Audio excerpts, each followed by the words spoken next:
안녕. 얘들아, 선생님이 돌아왔어. 진나라에 이어서 한나라 공부해보자. 교과서는 236페이지부터 239페이지야. 그래서 우리가 지난 시간에 하, 상, 주 그리고 춘추전국 시대 이후에 이제 춘추전국 시대를 통일했던 진나라에 대해서 공부를 해봤지. 진시황 기억나지? 그래서 우리가 집중적으로 뭐 황제 그리고 봉건제를 뛰어넘는 그런 한계를 극복하기 위한 군현제 그리고 넓어진 영토를 효율적으로 하나의 나라로 묶기 위해 했던 통일정책 뭐 이런 부분들을 공부를 했었던 걸 기억할 거다. 그래서 오늘은 진나라 이후에 있는 한나라를 공부해 볼 거야. 이 한나라의 건국, 그리고 한나라의 전성기, 그리고 한나라의 멸망, 그리고 한나라의 문화는 어땠는지 크게 4가지 주제에 대해서 공부를 해보자. 자, 그럼 한나라의 건국부터 한번 보자. 한나라의 건국부터 보려면은 진나라가 멸망하는 과정부터 배워야겠지. 진나라의 멸망의 원인은 무엇이다? 그래, 바로 사진에 보이듯이 만리장성, 그리고 진시황릉 같은 대규모 토목공사와 그에 따른 강력한 법가 사상이 그 원인이었어. 그 2가지가 큰 원인이었지. 결국에 통일되었던 진나라는 진승 오광의 반란 이후에 혼란스러워지고 다시 여러 세력들이 등장하면서 크게 한나라와 초나라가 대립하는 그런 상황이 된다. 한나라와 초나라가 대립하게 되는 상황이 돼. 그래서 진나라 멸망한 거야. 자, 이 한나라와 초나라의 싸움. 한나라를 이끌었던 사람은 유방이라고 하는 사람이었어. 그리고 초나라를 이끌었던 사람은 항우라고 하는 사람인데 이 둘의 싸움이 굉장히 재밌어. 왜냐면 유방이라고 하는 사람은 조금 신분이 항우에 비해서는 낮은 사람이었어. 좀 일반 평민 그런 출신이었어. 그래서 유방은 밑에서부터 차근차근 올라왔던 사람이야. 그리고 유방은 하지만 항우는 초나라의 아주 명문 가문 출신이야. 그리고 유방 같은 경우에는 싸움은 항우보다 조금 못했어. 하지만 유방은 자기 주변에 있는 사람들을 잘 등용하고 이렇게 북돋아 줄 줄 알고 케어할 줄 아는 그런 사람이었어. 반면에 항우는 싸움을 엄청 잘해. 너희들 중국 역사에서 막 1대1로 싸움 제일 잘하는 사람 누구냐? 이러면은 뭐 보통 삼국지에 나온 여포 같은 사람들을 많이 떠오를 거야. 그런데 그만큼이나 유명한 이 싸움을 잘하는 걸로 1대1의 그런 무력이 강한 사람이 바로 항우였어. 너희들 중에 만화 원피스 보는 친구들 있을 거야. 뭐 원피스 보다 보면은 뭐 패왕세계 패기 이런 말 들어봤니 얘들아? 패왕 이런 말 나오잖아, 그지? 그 패왕이라는 말이 나온 사람이 바로 이 항우야. 항우가 바로 스스로 초나라의 패왕이다라고 해서 초패왕이라고 하는 그런 칭호를 사용을 했었어. 그래서 그만큼 1대1로 강했던 사람이야. 하지만 그에 비해서 자기가 너무 강하다 보니까 자기 주변에 있는 사람들 케어하는 부분은 조금 부족했던 거지. 그래서 이렇게 각각 성격이 달랐던 유방과 항우 그리고 한나라와 초나라의 싸움이 아주 흥미있게 전개됐던 시기가 바로 진나라 멸망 이후의 시기다. 그래서 이 둘의 싸움을 게임으로도 만들었어. 보드게임으로도 만들었는데 그 보드게임이 바로 장기다. 그래서 보면은 이 위쪽에는 한나라가 있고 위쪽에는 초나라가 있지. 그래서 한나라랑 초나라가 군사가 서로 싸우는 거를 이제 게임으로 만든 게 바로 장기야. 어르신들 많이 하는 거 봤지?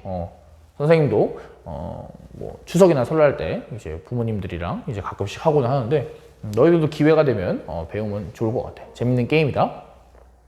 그래서 이 시기가 얼마나 재밌는지 이 한나라랑 초나라의 흥미로운 싸움을 역사 기록 플러스 소설화한 것이 바로 그 유명한 초한지가 되겠다. 초한지 그리고 너희들 들어봤을 거야. 삼국지 그리고 수호지 이 3개가 바로 중국의 가장 대표적인 어떤 역사 소설이야. 우리나라 사람들도 많이 읽지. 그 중에 초한지가 바로 어느 시대다? 진나라가 멸망하고 한나라랑 초나라가 싸우는 시기를 그린 게 바로 초한지야. 자, 그럼 이 흥미로운 초나라와 한나라, 유방과 항우의 싸움에서 누가 이겼을 것이냐? 결론은 바로 짐작하시듯이 한나라가 승리하게 된다. 자, 이제 한나라가 중국의 새로운 지배자가 된 거야. 한나라를 세워서 중국을 재통일했던 유방, 우리는 유방을 한나라의 황제인 고조라고 부른다. 고조. 한고조라고 부르면 이제 유방, 중국 한나라의 황제를 말하는 거야. 자, 한고조 유방은 고민을 했어. 이 영토를 어떻게 다스려야 될 것인가? 라는 고민에 또 빠진 거지. 마치 중국을 다시 통일을 했었던 주나라 그리고 진나라 왕과 같은 생각을 했던 거지.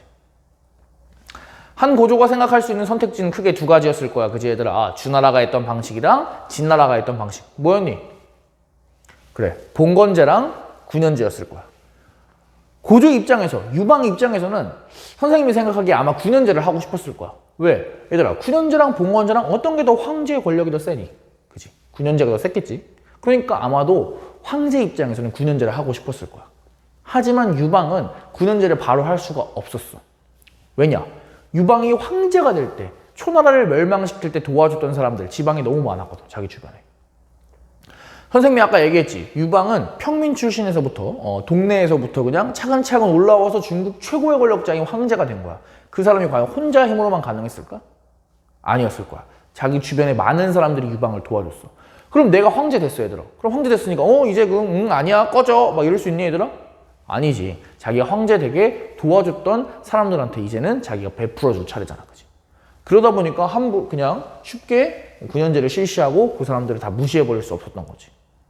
결국에 유방은 봉건제랑 군현제를 짬뽕시켜. 이렇게 하나로 섞어. 그게 바로 군국제라고 하는 제도다. 굉장히 어려워 보이지만 쉬워. 잘 생각해봐야 되라. 우리가 봉건제랑 군현제는 배웠지. 그걸 정확하게 합친다고 생각하면 돼. 수도 주변은 군현제로 다스리는 거야. 황제가 있고 그 주변에 관리를 파견해가지고 다스리는 군현제를 실시한다. 하지만 조금 먼 데는 바로 봉건제를 실시하는 거야. 제후, 자기한테 자기 황제 될 때 도와줬던 사람들을 제후로 파견을 해가지고 그 사람들한테 통치의 권력을 준 거였지. 이해되니? 그래서 봉건제랑 군현제를 적절히 섞은 군국제도를 실시했던 것이 바로 한나라의 한 고조였던 거야. 그래서 우리가 한 고조의 군국제까지 보게 되면 한나라의 건국에 대해서는 공부한 거다. 자, 그럼 오늘 두 번째 꼭지 한나라의 전성기로 넘어가도록 할게. 한나라의 전성기를 이끌었던 황제는 바로 한무제라고 하는 황제야. 우리가 전성기, 왜 조선의 전성기 하면 누구니? 세종대왕 뭐 이렇게 얘기해서 가장 유명한 왕. 그 다음에 뭐 바빌로니아의 가장 유명한 왕 누구니 얘들아? 함무라비. 진나라의 가장 유명한 황제는 진시황 이런 것처럼 한나라 하면 우리는 한무제를 떠올려야 돼. 한무제의 고민거리는 이거였어. 한나라가 통일한 것까지는 좋아. 그럼 이 강해진 한나라를 어떻게 강하게 계속해서 유지할 수 있을 것인가가 바로 한무제의 고민이었던 거지. 결국 한무제는 크게 네 가지 정책을 펼친다. 그것이 바로 첫 번째, 모든 지역에 군현제를 실시해. 군국제도 좋아. 하지만 군국제도 군현제랑 봉건제를 합치긴 했지만 봉건제의 약점이 그대로 남아있잖아. 언젠가 제후가 힘을 키워서 황제를 공격할지도 몰라. 그렇기 때문에 황제의 권력을 강화하기 위해서, 중앙 집권을 강화하기 위해서 전국의 군현제를 확대 실시한다. 자, 그리고 두 번째, 통치 이념으로 육아사상을 채택하는 거야. 자, 이제 전쟁의 시대는 끝났어. 이제 혼란을 안정시키는 거야. 법가사상은 혼란스러운 시대는 굉장히 유용해. 혼란스러울 때 강력한 질서를 제시할 수 있잖아. 하지만 사회가 안정되고 나서는 법과 질서보다는 오히려 육아사상이 더 좋아. 왜냐면은 육아에서는 충, 효 이런 것들이 있지. 그리고 위에 사람한테는 공손해야 된다. 이런 것들이 있기 때문에 황제가 지배하거나 어떤 신분의 상하 질서가 있는 것들을 정당화할 수 있었어. 그래서 육아사상을 널리 퍼뜨려서 사회를 안정화시키려고 했던 것이 한무제의 생각이었지. 그러면서 이때부터 육아가 사상의 중심이 되면서 지금 우리 동양에서 유교가 굉장히 널리 퍼지게 되는 그런 하나의 계기가 될 수 있다고 말한다. 세 번째는 영토를 확장했어. 정복전쟁을 끊임없이 했다. 뒤에서 조금 더 자세히 배울게. 근데 정복전쟁을 하면 얘들아, 전쟁하면 뭐가 많이 드니? 그래, 돈이 많이 들어. 그래서 돈이 많이 들다 보니까 그 나라의 돈을 확충하기 위해서 소금이랑 철 같은 굉장히 중요한 생산품들은 나라에서 수요와 공급을 통제하는 전매제, 나라에서 전부 다 나라에서 사고 판다 하는 그 제도야. 그래서 전매제도를 실시하는 게 무제였어. 진나라가 통일을 위해서 여러 가지 통일 정책을 펼쳤다면 한무제는 한나라의 전성기를 만들기 위해서 이런 네 가지 정책을 펼쳤다라고 하는 부분들을 너희들이 기억해주면 좋을 것 같아. 자, 3번 영토 확장을 좀만 더 자세히 배울게. 원래 진나라의 영토가 이랬다면 한나라의 영토는 이렇게 확장돼. 어떠니? 꽤 커지지. 이런 보면은 한나라 같은 경우에는 서쪽으로는 중앙아시아, 그리고 남쪽으로는 북베트남, 그리고 북쪽으로는 흉노를 공격하면서 그 영토를 굉장히 확장시키게 된다. 참고로 이때 동쪽에서는 어떤 나라를 멸망시켜? 누굴 멸망시켰을까? 아마 역사 1시간에 배웠을 것 같은데 맞아. 우리나라의 우리 조상님인 고조선을 멸망시켰던 것도 바로 한무제다. 지난 시간에 선생님이 진나라에서 만리장성을 설명할 때 중국 역사는 중국 내부에 있는 중국 민족과 중국 북쪽에 있는 유목민족의 대결의 역사라고 봐도 무방할 거라고 얘기를 했었어. 그것처럼 한나라한테도 이 4개 중에 가장 큰 적이 있었으니 바로 북쪽에 있는 흉노족이었어.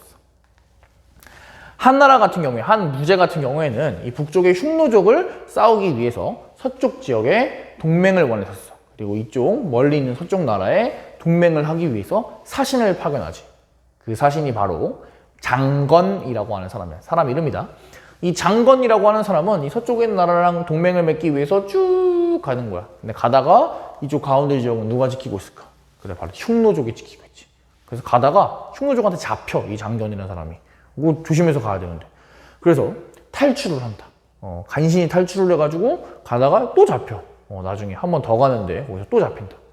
그러니까 이제 이번에는 아예 흉노족이 잡혀가지고 거기서 정착을 시켜버려. 이 장건이라고 하는 사람을. 그래서 흉노족 안에까지 생겨. 그렇게 해가지고 조금 가서 사신을 파견해가지고 동맹을 맺어야 되는데 흉노족한테 잡혀서 이도저도 못하는, 어디 가지도 못하는 상황이 된 거지. 그래서 아마 잘 모르지만 한나라에서도 장건이 죽였다고 생각을 했을 거야. 몇 년이 지나도 안 돌아오잖아. 사신으로 갔던 애가. 그러니까 뭐 가다가 뭐 흉노족한테 잡혀가지고 죽었겠거니 생각을 했는데 잡힌 것까진 맞는데 죽지는 않았던 거지. 그래서 장건은 그런 상황에서도 자신의 임무를 잊지 않았어. 까먹지 않고 어느 날 다시 흉노를 탈출해가지고 진짜 가진 고생을 다 하면서 결국에 이 서쪽에 있는 나라까지 간다. 서쪽에 있는 나라에 가서 나는 한나라에서 온 사신이다. 그런데 이제 우리가 흉노랑 싸우려고 한다. 동맹이 되어달라. 라고 이야기를 해. 과연 장건은 이 동맹 그런 조약을 성공했을까? 실패한다. 정말 힘겹게 흉노한테 2번 잡히고 흉노 잡혀가지고 목숨을 잃을 뻔하고 나중에는 막 부인까지도 정착까지 했어. 막 흉노에 막. 그런데도 자신의 그런 임무를 잃지 않고 간신히 탈출해가지고 갔는데 동맹에는 실패한다. 안타까운 이야기야. 하지만 장건의 이 노력이 헛되지는 않았어. 바로 장건이 한나라에서 출발해서 서쪽으로 가면서 이 갔던 길이 바로 지금의 비단길, 실크로드의 개척에 영향을 준다. 실제로 장건이 직접 간 건 아니고 장건 부하 중에 한 명은 장건은 이쪽 서쪽 나라까지 갔어. 장건의 부하 같은 경우에는 이쪽으로 쭉 가서 지중해까지 간다. 그래서 지중해, 유럽 지중해 알지 얘들아? 유럽에 있는 지중해까지 장건의 부하가 갔다는 기록이 있어. 그리고 이렇게 장건의 그런 파견, 서쪽으로 가는 길을 통해서 개척되었던 이 비단길을 통해서 중국의 갖은 문물들, 대표적으로 비단, 중국의 갖은 그런 물품들이 쭉 거쳐서 동양과 서양 사이의 교류가 이루어졌어. 그래서 실제로 로마, 얘들아, 유럽의 로마 알지? 로마에서도 한나라의 존재를 알고 있었다고 해. 그래서 한나라의 비단이 이렇게 실크로드를 따라서 거쳐되게 된 거야. 그 자신의 임무를 잊지 않았던 그 장건의 활약 덕분에 한무제는 비록 서쪽에 그런 흉노를 대비하기 위한 동맹을 얻는 데는 실패하지만 그래도 실크로드 같은 동서양의 그런 교류를 할 수 있는 그런 길을 얻었다라고 하는 부분들을 체크해두면 되겠다. 자, 우리가 그래서 한나라의 전성기, 한무제의 활약, 정책에 대해서까지 공부를 해봤어. 그렇다면 한 나라가 건국되고 전성기를 찍었으면 어떻게 돼야겠니? 그래, 서서히 쇠락하는 과정이 필요하겠지. 그래서 우리는 한나라의 멸망 과정에 대해서 공부할 거야. 한나라는 약 400년 정도가 있었는데 그 시기를 크게 반으로 나눌 수 있어. 뚝 잘라가지고 앞에 200년은 전한, 앞에 있는 한나라, 뒤에 200년은 후한이라고 부르는데 가운데 신나라라고 하는 시기가 잠깐 껴있어. 이 신나라는 무엇이냐고 하면 한나라 말기, 그러니까 한무제 이후에 쭉 내리막길을 걷는 한나라의 정치는 굉장히 혼란스러웠어. 왜 혼란스러웠냐면은 외척이랑 환관이라고 하는 놈들이 막 권력 투쟁을 하면서 정치를 혼란스럽게 했던 거야. 외척이라고 하면 황제의 외갓집 친척을 줄여서 외척이라고 하면 좋을 것 같아. 그래서 부인이랑 그 부인 가족들이 막 권력을 얻어가지고 막 정치에 참여하는 거야. 그게 바로 외척들이고, 환관은 궁궐에 머물면서 왕의 일을 도와줬던 왕의 비서 같은 사람들이라고 생각하면 돼요. 관리들이랑은 달라. 관리들은 이제 궁궐에 들어왔다가 이제 밤 되면 퇴근하지. 근데 다 퇴근해버리면 누가 왕을 도와주겠니, 그지? 그래서 24시간 황제 옆에서 황제를 도와줬던 환관들이라고 하는 사람들이 있어요. 그러다 보니까 굉장히 황제랑 가까이 있다 보니까 그 궁궐 안에 계속 있고 그런 정보나 이런 것들이 많아지니까 권력이 많아지겠지. 그지? 그러다 보니까 환관도 부패했고 결국 이런 외척이랑 환관들의 권력 투쟁 때문에 한 무제 때 전성기를 찍었던 한나라는 점점 더 내리막길을 걷기 시작하는 거지.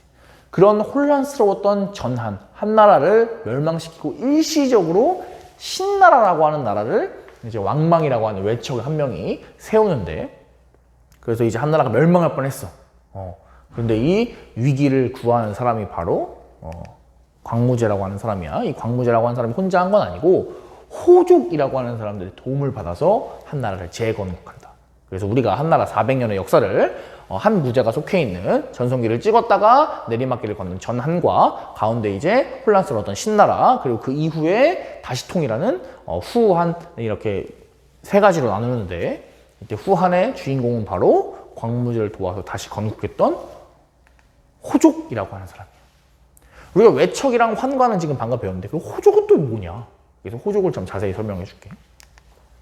한나라의 모양이 이렇다 그랬을 때 호족은 각각 지방에 있는 사람들, 이렇게 막 지방에 막 있는 사람들, 지방에서 좀 잘 사는 사람들, 그 지역에 있는 자기 친척들끼리 모여서 살면서 거기서 지역에서 세력을 얻어가지고 저기 좀 이제 힘 좀 쓰는 애들, 내가 우리 동네에서 좀 잘 나가지? 약간 이런 애들이 호족이었어.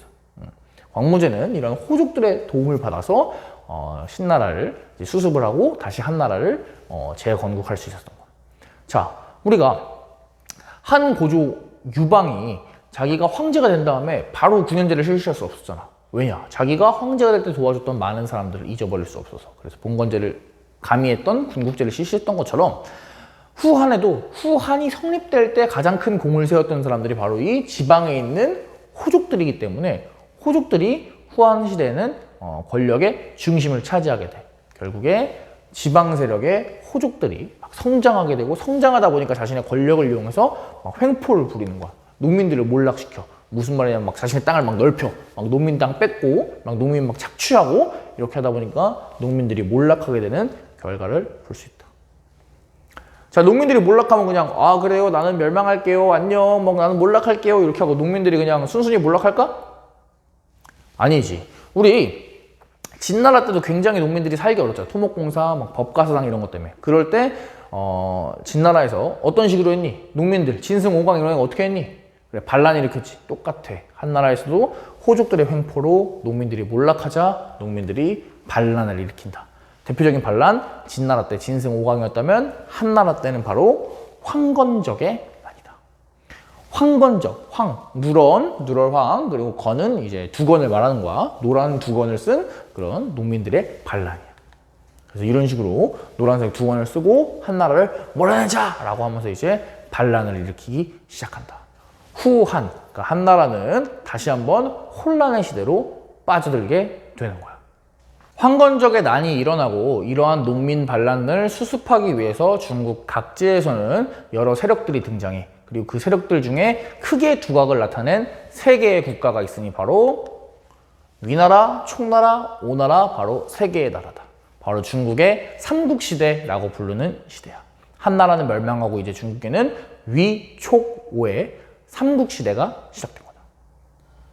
우리나라의 삼국시대랑 헷갈리면 안 돼. 우리나라는 이제 고구려, 백제, 신라지. 중국은 위, 촉, 오야. 너희들 왜 조조, 유비 뭐 이런 사람 들어봤지? 너희들 흔히 소설 삼국지에서 말하는 시대가 바로 이 시대다.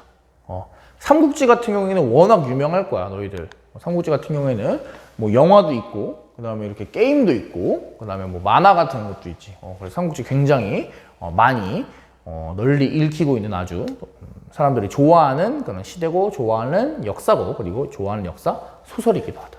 역사에다가 소설을 입힌 거야. 그래서 선생님 어릴 때는 학교에서 이렇게 이문열 씨가 쓴 삼국지를 막 다 읽으라고 이제 하고 그랬었어. 그랬었는데 요즘에는 뭐 그런 건 없지. 그래서 이것처럼 삼국지는 굉장히 우리 사회에서 되게 여러 장르를 통해서 다시 개발되어 있고 사람들이 익히 읽고 있고 굉장히 재미있어. 선생님도 읽어봤을 때. 그러니까 너희들도 기회가 된다면 한 번쯤 읽어보면 좋을 것 같다. 나중에 막 고등학교 가고 어른 되고 이러면 또 시간 없다고 핑계가 많아지니까 지금 차라리 중학생 때 한번 읽어보는 것도 좋을 것 같아. 호족들이 등장하고 호족들의 횡포로 농민이 몰락하면서 황건적인 안으로 대표되는 농민들의 반란이 일어나고 덕분에 한나라가 멸망하고 위초고의 삼국시대가 시작되는 것까지 얘기를 했다면 우리는 한나라의 멸망까지 공부를 한 거야. 그럼 마지막으로 한나라의 문화를 공부해보자. 한나라의 문화는 크게 4가지 포인트가 있어. 첫 번째, 한나라에서는 아까 말했던 것처럼 유학이 발전해 이제 나라를 유지시키는 데는 법가보다는 유교가 중요했던 거야. 그래서 유학이 발전하게 돼. 그래서 교육이나 관리 선발의 기준이 유교가 되게 된다. 참고로 유학에도 여러 가지 종류가 있어, 얘들아. 뭐 성리학 이런 것도 있고, 그 다음에 양명학 이런 것도 있어. 나중에 다 배울 거야. 그런데 그 중에 한나라 시대 때는 바로 훈고학이라고 하는 유학의 종류가 유행했어. 무엇이냐면은 춘추전국 시대 때 유학, 제자백가가 있을 거 아니야. 그때 만들었던 막 경전들 있지. 그게 진나라 때 다 부쉈잖아. 분서경이 오면서 다 없어졌잖아. 그러니까 남아있는 것들을 막 찾아가지고 그 옛날 춘추전국 시대 때 그 유학의 유교 경전의 내용이 무엇이었을까 막 연구하고 옛날 경전을 연구하는 학문이 유행했던 거야. 그래서 옛날 경전을 막 읽어서 아 이게 유교 내용이구나, 이게 유학 내용이구나 라고 하면서 그거 막 이대로 하자 라고 하는 옛날 경전들을 해석하는 유학인 훈고학이 유행했었어. 오케이? 훈고학은 유학의 한 종류야. 그 안에 들어가는 거야. 자, 두 번째, 이때 중국에서 뭐가 발명되냐면 종이가 발명된다. 종이가 발명되면서 중국에서 더 많은 글들을 쓸 수 있게 되고 지식이 더 많이 퍼지게 되는 그런 계기가 됐겠지. 중국의 한나라 때 종이가 발명되게 된다. 자, 세 번째, 사마천이라고 하는 사람이 있어. 이 사마천이라고 하는 사람은 사기라고 하는 역사책을 쓴다. 아까 선생님이 막 지난 시간에 진시황릉 얘기해줬잖아. 막 진시황릉 안에 막 70만 명이 막 일을 하고 막 안에 노비랑 막 기술자 다 같이 묻고 막 자동으로 쏘지는 화살을 이용해가지고 무덤을 방어하고 막 이런 얘기들이 다 사마천의 사기 안에 들어있는 내용이야. 사마천 사람 이름이다. 사마가 성이고 이름이 천이야. 사마천은 이 사기라고 하는 역사책을 씀으로 인해서 이후에 중국 역사책들의 모범이 되게 돼. 우리나라의 역사책들도 이 사마천의 사기의 영향을 많이 받았어. 그래서 중국에서는 이제 역사책도 쓰면서 중국 역사에 오문이 되는 그런 기준도 세웠다. 그리고 네 번째는 아까 말했던 장건의 활약으로 비단길이 생성되게 되고 그 비단길을 통해서 인도에 있었던 불교가 전래되게 된다. 굉장히 살기 어려웠던 사람들에게 막 뭐 마음의 평화나 그런 평등 그런 것들을 강조했던 불교는 굉장히 인기가 있었겠지. 그래서 우리가 한나라의 건국과 전성기 그리고 멸망 그리고 문화까지 공부를 해봤다면 프린트의 내용을 한번 같이 정리를 해보면서 오늘 수업을 마치도록 하자. 자, 볼게. 진나라 멸망 후에 항우와 유방이 싸우니 우린 이걸 초나라와 한나라의 싸움 초한지라고 불렀었어. 이 중에 결국에 한나라, 유방이 중국을 다시 통일하게 됐지. 유방, 한고조는 봉건제랑 군현제를 고민하다가 결국에는 군국제라고 짬뽕시킨 제도를 실시를 했었지. 이후에 전성기를 이끌었던 한나라의 황제는 무제였어. 무제는 황제의 권력, 중앙집권을 더 강화하기 위해서 모든 지역에다가 무슨 제도? 군현제일까 봉건제일까? 좋아. 군현제를 확대 실시하고 국가의 통치 기념으로 이제는 무어가 아닌 무어? 그래. 법가가 아니라 유가사상을 채택을 했었어. 그리고 정복전쟁을 활발하게 펼치니 이때 우리의 조상이었던 고조선도 침략당하게 되고 결국에 멸망하게 되지. 이런 한나라 최고의 라이벌은 바로 북쪽에 있던 유목민족이었어. 어디였을까? 흉노였어. 이 흉노를 정벌하고 싶었고 그 과정에서 흉노를 공격하기 위한 파트너를 구하기 위해서 장건을 파견하지. 장건은 동맹에는 실패했지만 결국에 서쪽을 돌아다니면서 그 서쪽의 내용들이 중국에 알려지면서 교류가 활발해지고 그 과정에서 동서교역로였던 비단길이 개척하게 되지. 나중에 비단길을 통해서 불교도 들어오잖아, 그지? 자, 그럼 이런 전성기가 있었던 한나라는 어떻게 멸망했을 것이냐? 보니까 대토지를 소유했던 지방에 호족들이 성장을 했었어. 호족들이 성장을 해서 막 농민들을 괴롭히는 거야. 농민들을 막 빼앗고 정치를 지 마음대로 하고 결국에 농민들이 살기가 어려워졌고 농민들이 반란을 일으키니 대표적인 반란의 이름이 바로 머리에다가 누런 색깔 두건을 쓰고 나타났던 바로 황건적의 난이었다. 진나라는 진승 5강의 난, 한나라는 황건적의 난이야. 그지? 난이 진나라는 지읒으로 시작하고 한나라는 히읗으로 시작하니까 외우기 쉽겠다, 그지? 자, 혼란 속에서도 이 호족들이 막 힘을 키웠어. 이 호족들이 힘을 키워가지고 이 황건적인 난을 진압하려고 막 이제 내가 한번 진압해보겠다라고 하면서 중국 각지에서 영웅이 등장하니 그것이 조금 정리되고 나서 우리가 그것을 바로 위촉오 삼국이 대립하고 우리는 이 시기를 삼국시대, 그리고 이 시기를 나타낸 역사 소설을 우리는 삼국지라고 부르는 거야. 그래서 삼국지는 소설이면서 역사야. 그 소설 플러스 역사 이렇게 잘 짬뽕된 역사 소설이야. 자, 다음 한나라의 문화 볼게. 네 번째야. 한나라의 문화. 유학이 발전했어. 근데 모든 유학 중에 특히 어떤 유학이 발전했냐면 훈고학이 발전했어. 훈고학은 경전을 해석하는 거야. 왜 경전을 해석하는 게 유행했다고? 한나라 전에 진나라였는데 진나라 때 춘추 전국 시대에 있었던 유교 경전 다 불태웠잖아. 분서 경유하면서. 그러니까 남아있는 게 얼마 없는 거야. 그러니까 이제 유학을 발전시키려면은 옛날 것들을 갖고 와가지고 막 공부를 해야 되는 거겠지. 그러니까 당연히 옛날 경전을 해석하는 훈고학이 유행했던 거다. 오케이? 자, 이때 종이도 발명하고 그 다음에 후대 역사서술에 모범이 되는 사마천의 사기라고 하는 책까지 나오게 되지.